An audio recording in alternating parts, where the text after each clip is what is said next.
I'm Alex. I come from a broken family with a mom who was very controlling and sisters who liked to interfere. Megan, the oldest, was 13 years older than me, and Anna was 10 years older. I guess I wasn't exactly planned, and my parents split up when I was 5 in 1977. Dad took off and never came back. Growing up, I dealt with bullying both at school and at home. All I really wanted was my mom's love, just to feel accepted, but I never got it. Despite all that, I did really well in school. I spent 12 years working hard on my studies. In 1993, Kingston University in South London became my refuge from home. It was there that Holly caught my eye, her beauty and confidence standing in contrast to my shyness. While pursuing my master's in mechanical engineering and design, I noticed Holly, a final year student in creative writing. Despite my reluctance to approach her, she effortlessly attracted attention from other men. With her captivating brown eyes and brown hair standing at 5 feet 5 inches, she seemed out of my league. Those who pursued her were outgoing and popular. To my surprise, one of Holly's friends struck up a conversation with me at a party, leading to Holly's eventual inclusion. Despite my limited experience with women, my humility and bashfulness seemed to attract her. Summoning courage, I asked her out and we began dating. I'm not ashamed to admit she took my innocence, but after about 6 months, rumors surfaced about her involvement with other men. Unable to confirm the claims, I hesitated to confront her. Spoiled by her parents and sister Caroline, Holly's entitled behavior strained our relationship, often causing public scenes that embarrassed me, despite my enduring love. Despite friends' advice to end it, I remained in love, a new feeling for me. After graduation, we secured jobs and a flat outside Southampton, New Hampshire, drawn there by Holly's family, as I had cut ties with mine long ago. A year later, we married, and soon welcomed Sophie into the world, followed by Ava a couple of years later. Holly embraced motherhood, and everything seemed perfect. As I advanced in my career, eventually joining Walker Engineering a decade ago, our finances improved, allowing us to save for a better house. However, the 2008 economic downturn hit hard. Many lost jobs, and securing contracts became challenging, resulting in longer hours without extra pay.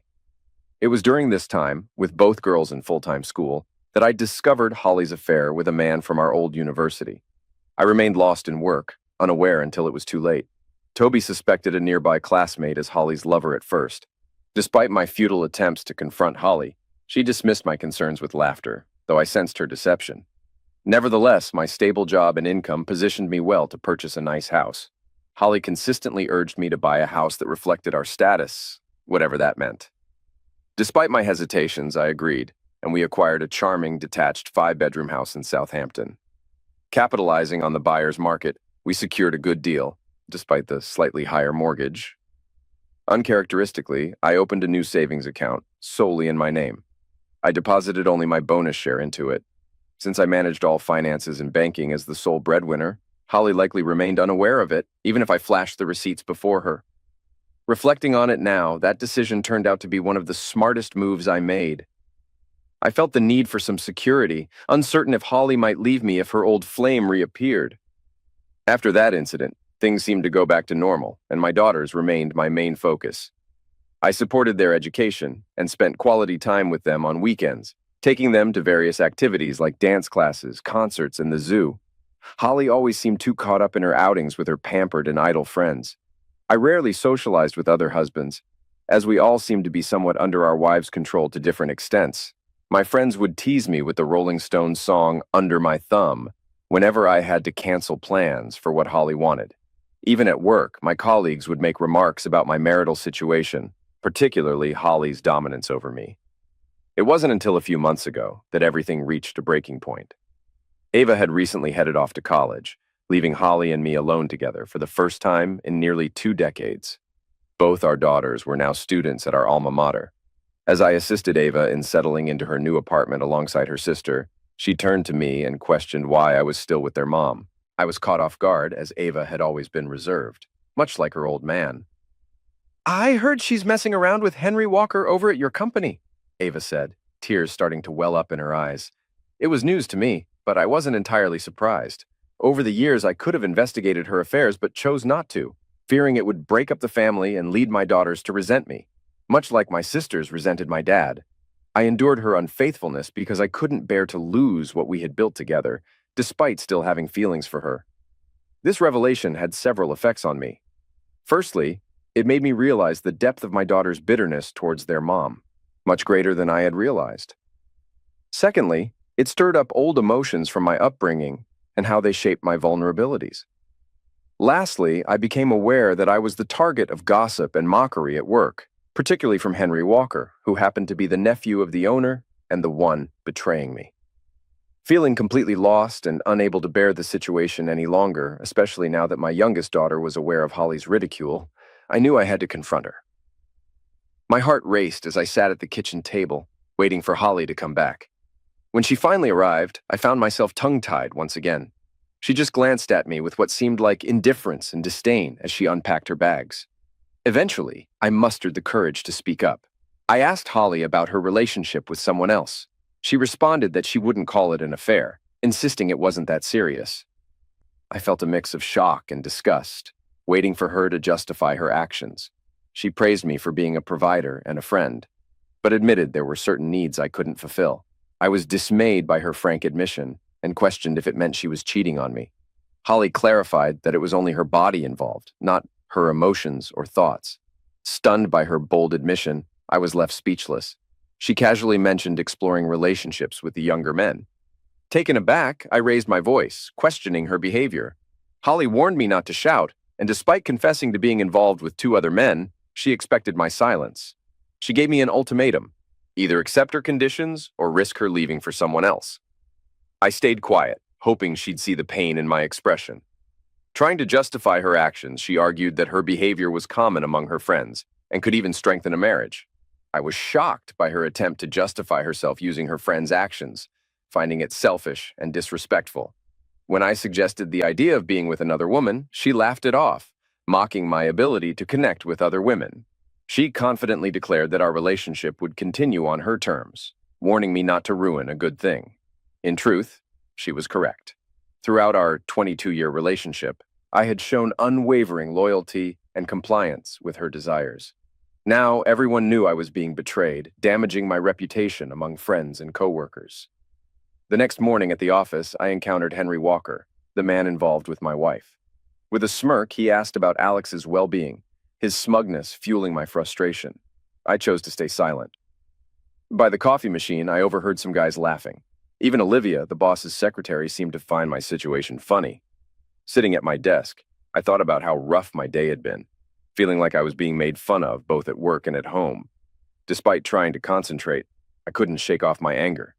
I decided to dig into my father's background, even though I only knew where he was born and that he left when he was 38 in 1977.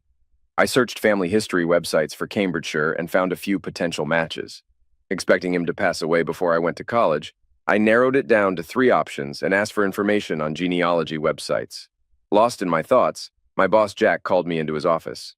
Jack, who was successful but had some questionable morals, wanted to have a chat. Despite considering leaving because of how he behaved, his convincing arguments and high salary made me stay. During our conversation, he mentioned his affair with Olivia, his secretary, without his third wife knowing. He casually brought up rumors he'd heard about my wife's infidelity. I fired back, mentioning her affair with my nephew. He acknowledged it, joking about the family tradition of being unfaithful, leaving me speechless. The conversation shifted to work matters. He stressed the importance of family, but warned that if personal problems affected work, I might lose my job. It felt like being scolded by a strict teacher. I held back my reaction, noticing Olivia, Jack's secretary, lingering nearby, probably gathering gossip to share with her pals. Heading out, I wondered why someone young like her would get involved with an older guy like Jack Walker. Passing by her, I heard more giggling, so I kept my head down and kept walking. As the door closed behind me, laughter erupted, clearly aimed at me. Back in my office, I realized I didn't have much purpose there. I'd supported my daughter's education, but now it felt like I was funding my wife's affairs. I'm a simple guy who enjoys gadgets but doesn't need luxury.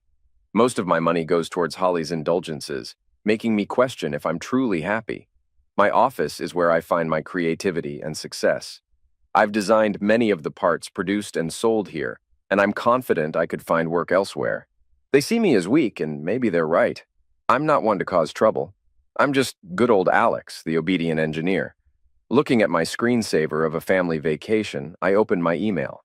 I was surprised to find a message from Jennifer Holmes from the Cambridge Genealogy Committee. I was amazed by the quick response when I read her message. Jennifer had seen my inquiry about my dad and connected with a woman who claimed to be his niece, Rachel Murray, my cousin. I immediately sent my contact information, hoping to hear from Rachel soon. Leaving work gave me some relief, and when I got home, Holly greeted me with a smile as she cooked dinner. Although I initially kept my distance, I eventually joined her for the meal. She gently asked if we could talk about the previous night. I replied that it seemed like there was little left to discuss since she had made her position clear. In response, she almost begged, recognizing my qualities as a husband and asking me not to deny her anything.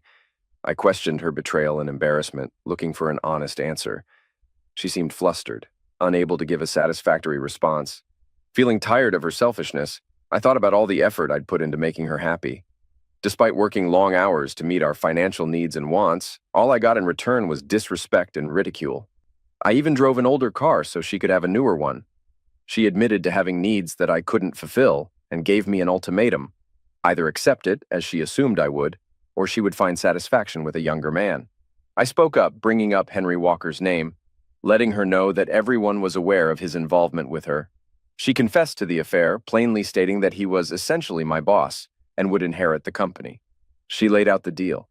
He took care of her needs in bed, and if I didn't agree and accept it, she'd leave me, and he'd provide everything else she wanted and needed. As usual, I didn't say a word and just got up from my chair, heading to my study. Tears streamed down my face, and I wished I could be anywhere else. The phone rang, and when I picked up, I heard an unfamiliar voice on the other end. It was Rachel. We talked for about an hour, and when we hung up, everything else faded away from my mind, and I had a big smile on my face. Rachel was excited that I had decided to look into my father's past and had a lot to tell me. I found out that my mother had indeed kicked my father out of the house, lying to me all throughout my childhood. Sadly, he passed away in 1983 when I was just 11.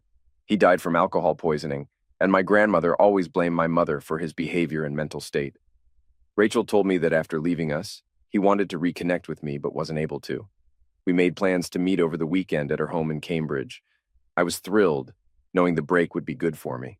The rest of the week dragged on. Things at home stayed the same, and at work I continued to be mocked behind my back. Henry and his buddies found it amusing to hang a pair of underwear on my office door. I looked at Olivia, but she didn't say anything. The underwear came with a post-it note that said, "Please return to your wife." It crushed me. I sat at my desk and cried once more that day. I wanted to blame everyone but myself. I couldn't take it anymore. When Saturday rolled around, I told Holly I was going to see a friend in London, and she didn't seem to care about my plans. I had a feeling she'd cheat on me, so being away made it easier for her. The trip to Cambridge was stressful, and I got to Rachel's house an hour later than I planned. Surprisingly, she greeted me with the warmest hug I've had in years, not bothered by the delay at all. I met her husband Greg and their kids, Grace and William, and then we got into talking about my dad and our newfound family. Rachel's kindness and openness were clear as she and Greg talked excitedly, often finishing each other's sentences, eager to share our family story. With David and Lucy Price, my cousin and Rachel's brother, joining us, we connected well, swapping stories about my dad and our family. After lunch, we went for a short trip, giving me time to think. When we got back, David and I talked about our jobs and families, and for some reason, I felt comfortable opening up to my new cousins. They gave me solid support, telling me not to put up with my current situation. Leaving Cambridge, I felt like I had a new outlook. After enduring many lies and mistreatment, the kindness and honesty from my new family filled me with hope. I saw that I needed to find happiness not just for myself, but also for my daughters, friends, and this newfound family. I got home around 8 p.m. and found Holly getting ready to go out. I asked about her plans, and she said she was going out with friends. I surprised her by mentioning her other man, Max. She begged me to stop bringing it up, seeming not to care about my feelings. I urged her to stop and be my wife, but she brushed off my concerns, insisting she was and always would be my wife. She asked me not to deny her pleasures, promising to make things easy for me, and said she'd be back by midnight. Ignoring my pleas, she kept threatening and tried to hug me as I turned away. Unmoved, she grabbed her Prada handbag and headed for the door. Asserting my role as her husband, I sternly told her not to go through with her plans. She paused, looking at me as if questioning my authority, then burst into laughter. Mockingly, she asked what I would do, saying I'd never have the guts to leave her and predicting I'd always be there for her. Feeling defeated, I hung my head, realizing I'd been foolish for too long, putting up with her selfishness while neglecting my own needs. It was time to stop pretending and start planning for change. I wasted no time getting started. I began while she was out with Henry or Max, maybe even both together.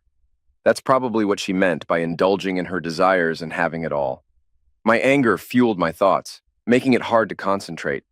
I needed to find a way to get rid of any remaining affection I had for her. And I think I found a solution. I found the box with a specific picture of my mom and sisters, the only one I had. Though unsure, I cut out a picture of Holly's face and pasted it next to theirs. With no love left for them, adding Holly's smirking face to the picture might just break my emotional ties.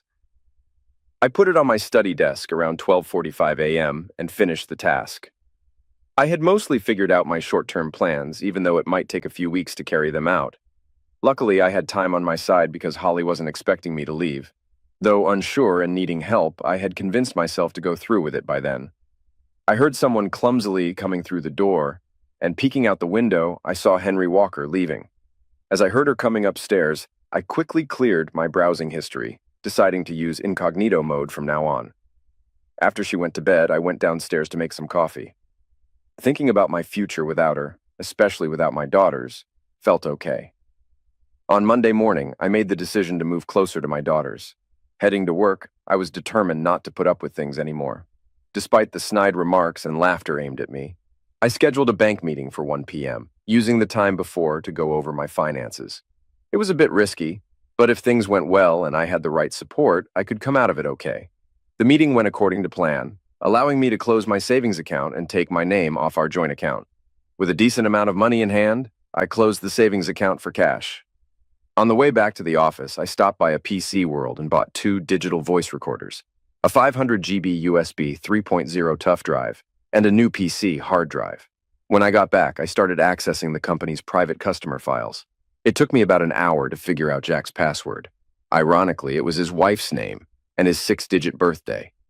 Once I got the access I needed, I downloaded all the files to the drive, along with my plans and designs for the energy-efficient hydraulic pump system, which would set the company up for future success.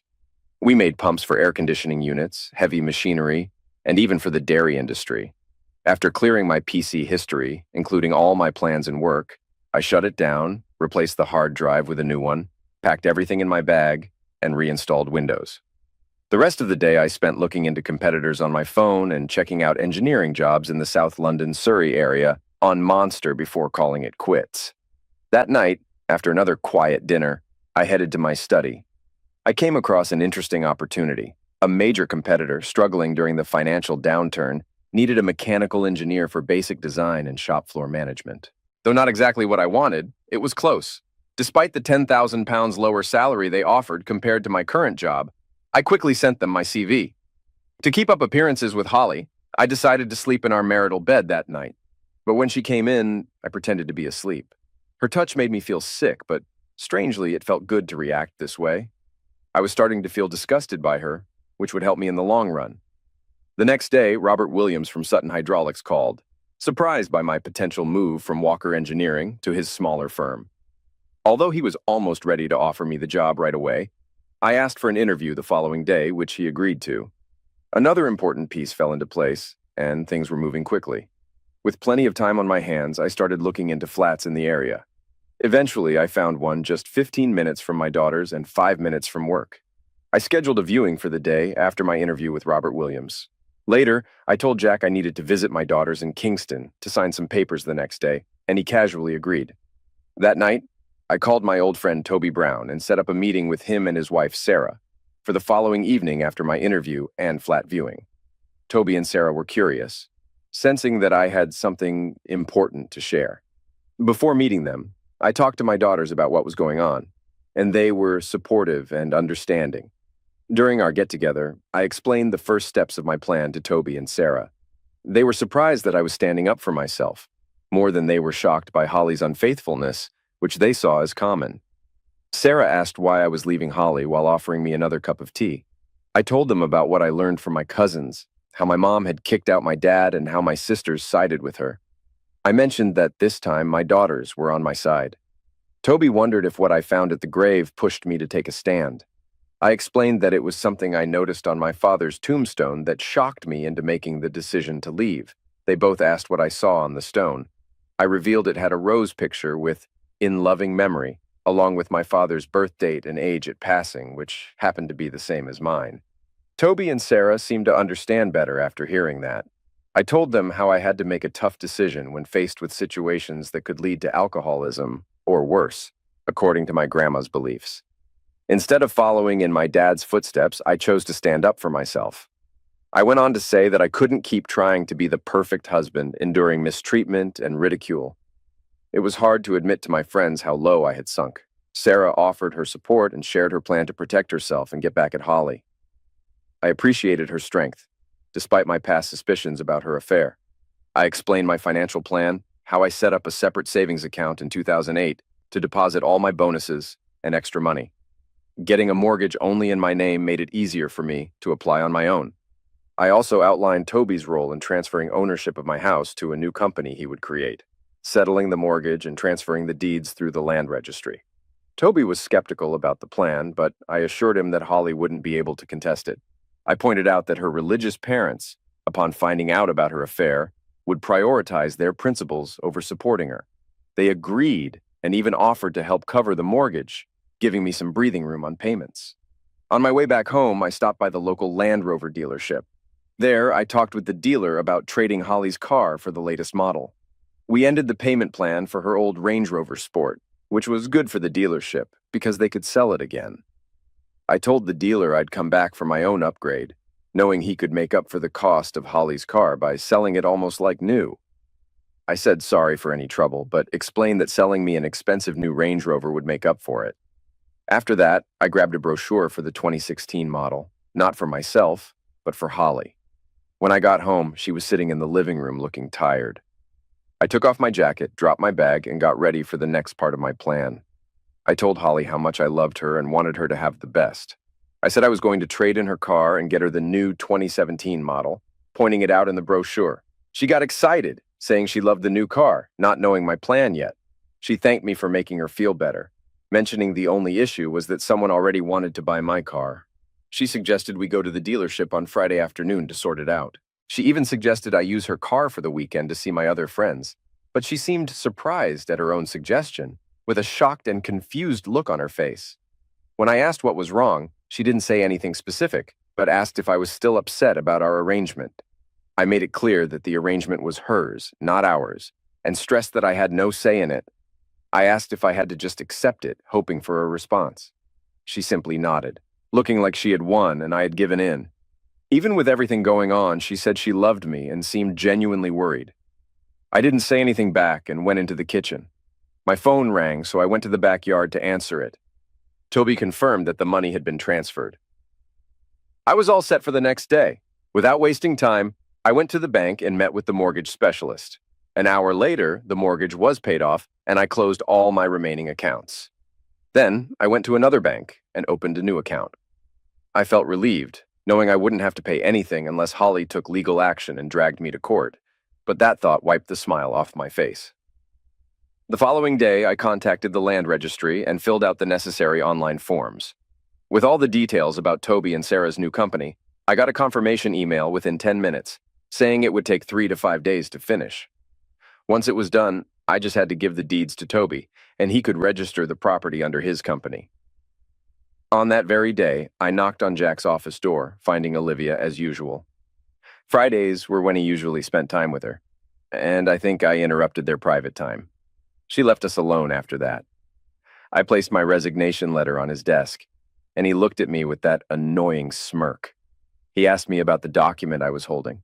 I told him it was my resignation letter and suggested that leaving right away might be the best move, given our family situations. I hinted that maybe he wouldn't want me sticking around for too long. He seemed shocked by the news. I boldly asked him to have my P45 ready by Monday and stressed not telling anyone Holly didn't know about my departure. He begged me, saying they really needed me. I pointed out that they seemed to need his nephew more. I told him I'd come back on Monday to pick up the rest of my stuff. Sneakily, I pretended to drop a pin from my pocket, using it as cover to slip a digital recorder out of my sock. I rigged it up as a pin and discreetly placed it under the seat cushion, recording as I stood back up. Ending the talk, I mentioned I had stuff to do and left his office. As a final jab, I told him not to come running back when he's broke, hinting that the only reason his cheating wife stayed with him was his money. I grinned, knowing it got under his skin. I turned and walked out of his office.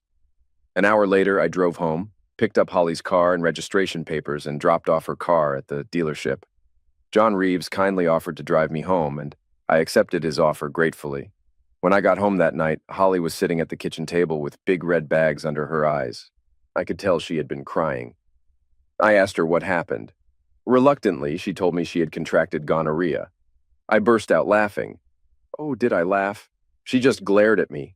I suggested she take the medications to get better, and you could feel the tension in the air. That night, for the first time in months, I slept like a baby. The next morning, I slept in the spare room and woke up feeling refreshed. The good night's sleep had done wonders for me. I entered our bedroom and gently woke Holly, explaining that I was giving her space to rest and recover. Holly said she felt like I found her disgusting, but I stayed silent. Tears started rolling down her cheeks as she admitted to messing up big time. She told me she loved me and wanted me to get better. At first, I felt sorry for her, but that feeling disappeared faster than I thought it would. It surprised me. It hit me then that I didn't have any love left for the woman I'd been married to for 21 years. Could love really fade away so quickly? It seemed so because I was done, and her situation didn't change my mind. I left the room. Without saying anything, I got in my car and drove off feeling content. That night, I stayed with Toby and Sarah, who threw a dinner party with lots of friends and colleagues. When I got back home late Sunday morning, Holly was up doing chores. Walking into the living room, she rushed over and hugged me when she saw me. I just patted her on the back. Excitedly, I suggested we arrange for the new car to be delivered, offering to drop her off in town to meet her sister, who could then drive her to the dealership. I imagined her driving back in the new Range Rover, and she smiled, coming towards me with open arms. As I turned back to the kettle, I pretended not to notice her. Throughout the day, Holly was overly affectionate, which made me uncomfortable. She kept trying to kiss or hug me, but I kept finding reasons to leave. By bedtime, I noticed she had been crying again. Wishing her good night, she asked if I would sleep with her and said she wanted to cuddle and hear reassurances. Feeling nothing, I said it wouldn't happen until she got the all clear from the doctor. I firmly asserted that she made her bed, to which she retorted bitterly, stating that when she got better, she was sure she could find a man willing to be in bed with her, as she had plenty of lost time to make up for. I chuckled to myself. It took a while, but there it was, her harshness returning. All the regrets from Friday night were gone, replaced by 21 years of resentment. In the past, I might have fallen for her manipulations, but this time, I ignored her tears and went to the spare room. It would be my last night in the house. And I was relieved she said those things. It removed any lingering doubts I might have had. As I looked at the picture I had altered, all I felt was hatred for her. She was only nice when she wanted something and mean when she didn't get it. I woke up early Monday morning. Holly was also up early for her 8:30 hair appointment, so I drove her into town as planned. I left, knowing it could be the last time I ever saw her. I hoped it would be, but I was determined to make it so. On the way, I called the mobile phone company and canceled both our contracts. Pulling over into a lay-by, I paid the penalty on my card. They said the phones would remain in service until 5 p.m. perfect. Next, I went to the office to pick up my P45. As I entered the factory, the atmosphere felt heavy.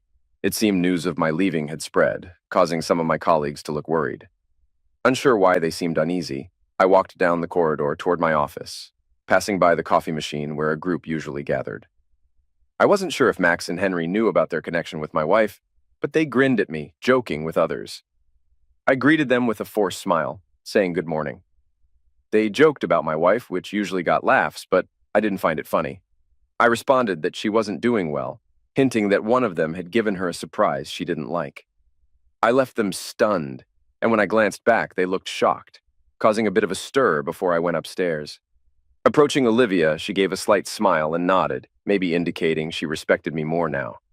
Jack appeared at the door before I could knock. He told me he had what I needed and told me to grab it and leave. Maybe I was imagining that respect. When I went into his office, I sat down and discreetly slipped a recorder into my pocket from under the chair. I knew he'd been with Olivia, his usual Friday thing, and now I had it on tape. He snapped, asking if I had another job lined up. At first, I ignored him, but then I admitted I didn't have anything lined up. He smirked, probably thinking I'd come back begging. I asked about my last month's pay and end-of-year bonus, and he burst out laughing. Olivia came in with my P45, and when she asked what was funny, Jack explained that I wanted my bonus and pay, finding it hilarious. Olivia laughed too. Deciding to play along, I laughed too, making them stop and stare at me like I was crazy. Olivia asked why I was laughing, and I shot back, asking her why she let the old man use her every week. I laughed even harder, and they froze, with Olivia's eyes wide and Jack turning red with anger. Jack got mad and called me a scoundrel, telling me to get out of his office and his company before he had the guys drag me out. Chuckling, I left, grabbed the rest of my stuff from my office and went home. Still chuckling to myself, I unloaded the back seats, opened the trunk, and went inside the house. Looking around the rooms, I thought about what I should take. I wrapped up a few Romero Brito artworks in plastic I found in the garage and loaded them into my car. Going through the house, I collected various items and emptied my wardrobe upstairs. I made sure to grab all the important paperwork from the safe, like the girls' birth certificates and my wedding certificate. Using a ladder, I got my old stuff from the loft, including my degree and family photos. In the master bedroom, I gathered all the jewelry I had given Holly over the years, worth over 10,000 pounds. I also took all the handbags, shoes, and expensive coats I had bought. Actually, the whole wardrobe was mine, so I packed it all up. Keeping good records for insurance would be helpful when selling everything. Once I finished packing, I realized I needed a TV, so I grabbed that along with my movie collection and Blu-ray player. My car was already full, so I decided to leave all of Holly's clothes and some other unnecessary stuff, like some of my old clothes. Anumi would need a new wardrobe, and the girls could help me with that. I packed the best pictures of me and the girls in the car. There wasn't a rush since Holly wouldn't be back until after 2 p.m. Took a moment to have a cup of tea. It's a must-have, like it's written in the Magna Carta. Called the TV company to cancel the satellite phone and internet. Also got in touch with British Gas and Southern Water to cancel utilities. It would take a few days, but I didn't mind.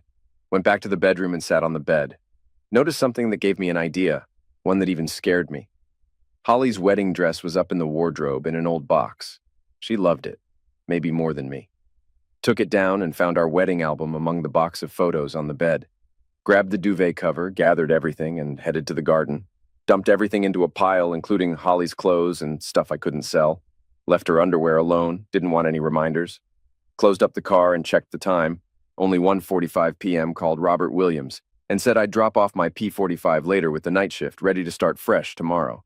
He sounded happy, and I hoped I'd made his day. At 2 p.m., I sat waiting for the call.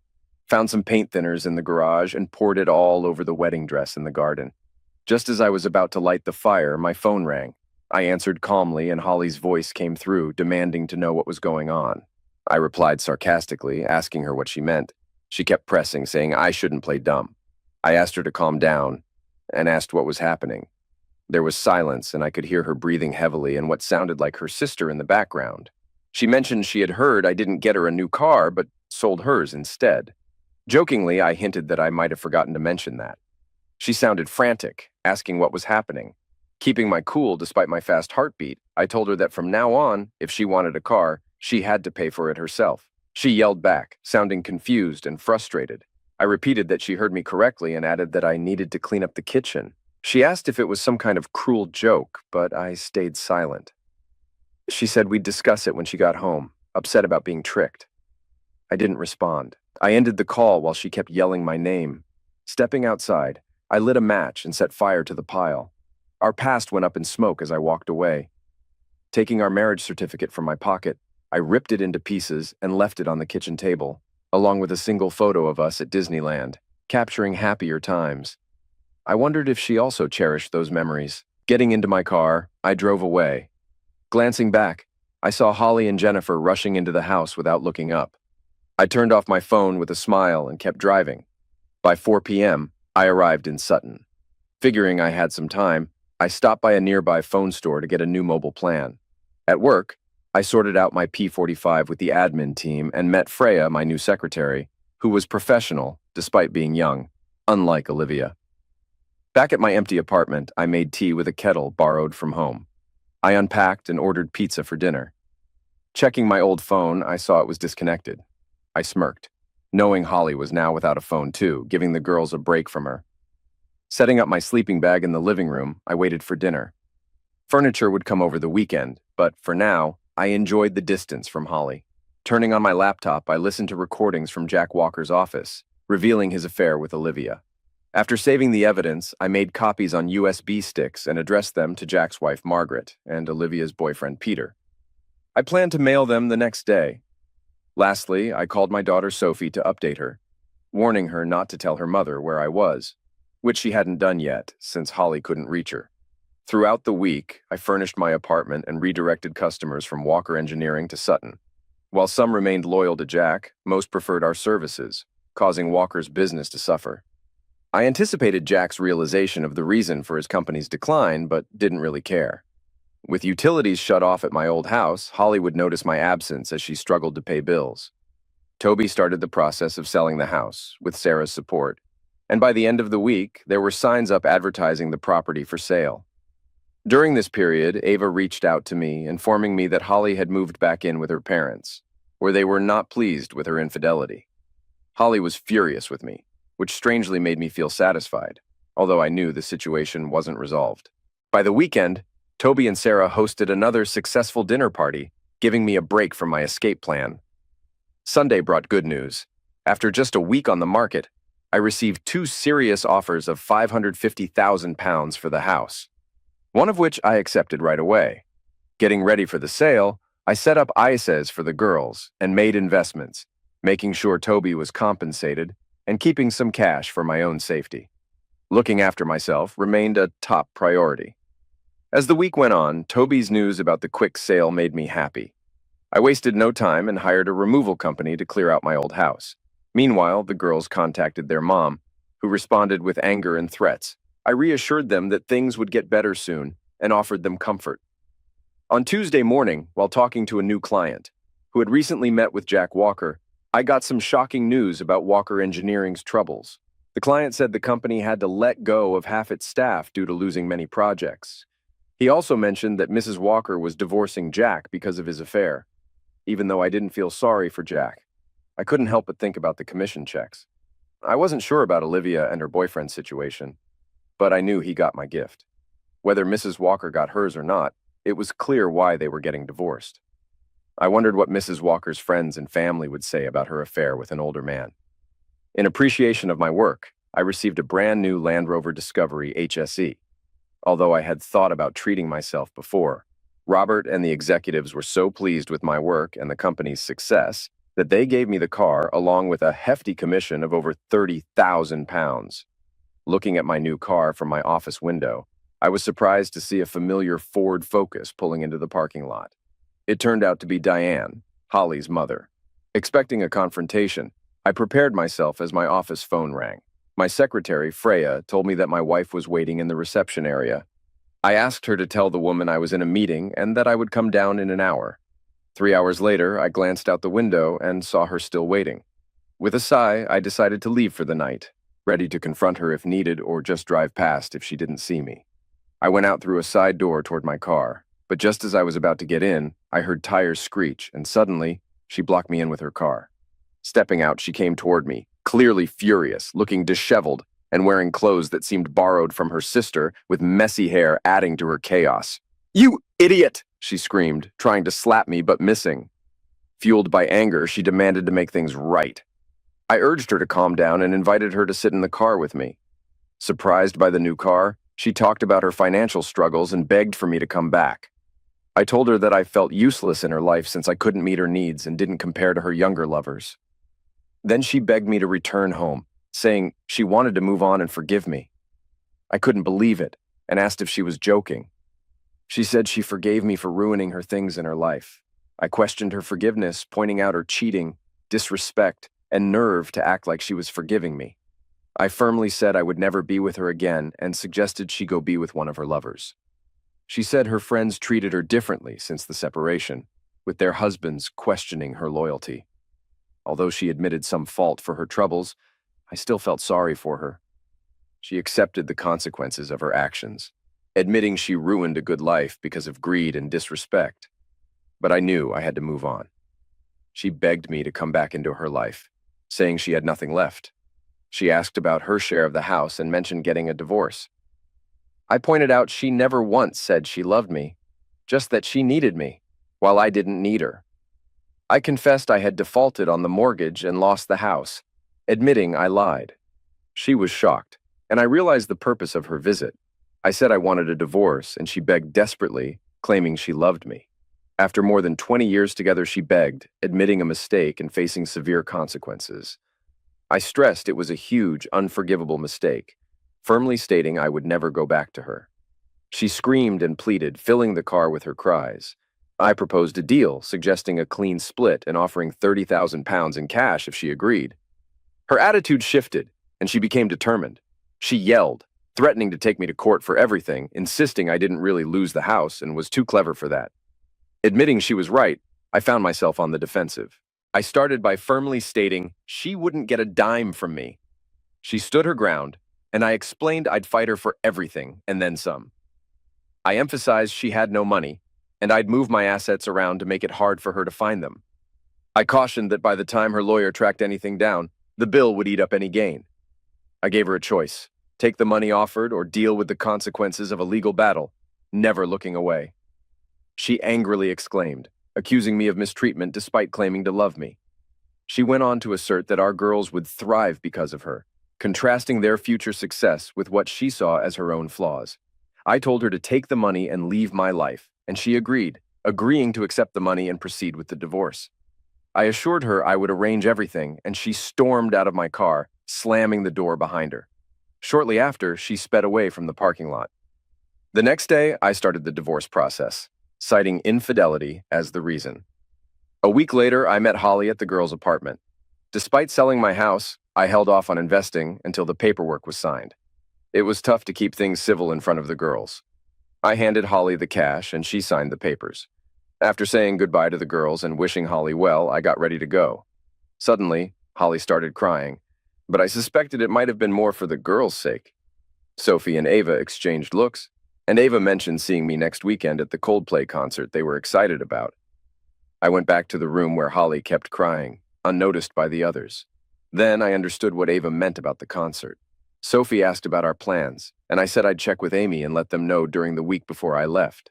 Ignoring Holly's yelling as I walked out, I shut the door behind me.